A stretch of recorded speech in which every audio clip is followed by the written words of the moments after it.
शेतकरी बंधूंनो नमस्कार, मी पवन Deshmukh, IPL biological company प्रतिनिधी। आज आपण पवारवाडी शिवारात आलेलो आहोत। तर भाऊंना आपण वेळोवेळी मार्गदर्शन करून यांच्या फील्डवर येऊन हळद पिकाची पाहणी करून यांना आपण मार्गदर्शन केलेलं आहे। त्यामध्ये आज आपण भाऊचा परिचय जाणून घेऊ। भाऊ तुमचा परिचय द्या। माझा परिचय गौरव दीपक पवार, राहणार पवारवाडी।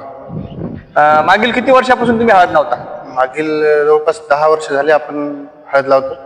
बरं, तर मागच्या तुम्ही जेव्हापासून आमच्या कॉन्टॅक्ट मध्ये तेव्हापासून तुम्हाला उत्पन्नामध्ये वाढ झाली का काय फायदा झाला? 100% वाढ झाली। म्हणजे आपण जे नियोजन तुम्हाला वेळोवेळी येऊन आम्ही तुम्हाला मार्गदर्शन केलं तर त्याचा तुम्हाला फायदा झाला। त्यामध्ये तुमचं उत्पन्न वाढलं आणि बऱ्याच शेतकऱ्याचं असं म्हणणे तुम्ही उत्पन्न तर वाढलं पण उत्पन्न वाढण्यामागे तुमचा खर्च वाढायला लागला। तर तुमचं काय म्हणणं आहे की तुम्हाला खर्च करायला त्याचं समाधान व्हावं लागलं का नुसतंच खर्च वाढायला लागला? नाही, खर्च जरी वाढला तरी खर्चाच्या मानाने उत्पन्नही वाढलं। खर्च तेवढा कराच लागेल तुम्हाला। यावर्षी किती क्षेत्र होतं आपलं हळदीचं? आपलं क्षेत्र 90 गुंठे क्षेत्र होतं सगळं।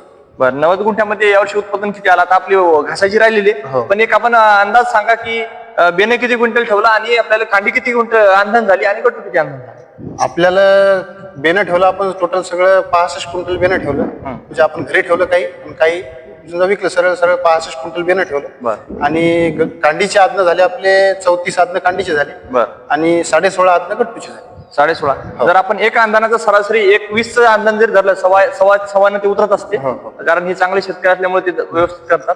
तर साधारणतः 60 क्विंटल वाळून होण्याची शक्यता आहे। आता तुम्हाला IPL बायोलॉजिकलचे तुम्ही सर्वच प्रोडक्ट आपल्या शेताला वापरले तर त्यामध्ये असं एखादा 2 प्रोडक्ट तुम्हाला आठवते का की ते तुम्ही वारंवार वापरला?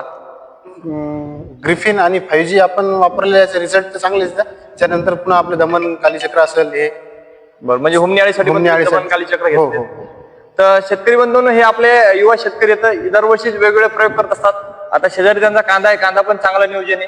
हळदीचा आहे, हरभरा आहे, त्यांनी चांगलं उत्पादन घेतलेलं आहे। शेतकरी बंधूंनो आपण जर व्यवस्थित नियोजन केलं तर उत्पादन हे निश्चित होते। यावर्षी हळदीचं उत्पादन घटीची शक्यता सर्व नाकारता येणार नाही। पूर्ण वाशिम, अकोला, बुलढाणा सर्व महाराष्ट्रामध्ये उत्पादन हे घटा लागलं पण त्या निसर्गावर मात करत या शेतकऱ्यांनी चांगल्या प्रकारे उत्पादन घेतलेलं आहे। त्याचंच हे उदाहरण आहे। तर आपण सुद्धा नियोजन करू शकता। नियोजन जर चांगलं केलं तर आपण निसर्गाला पण मागे टाकून उत्पन्न घेऊ शकतो। धन्यवाद।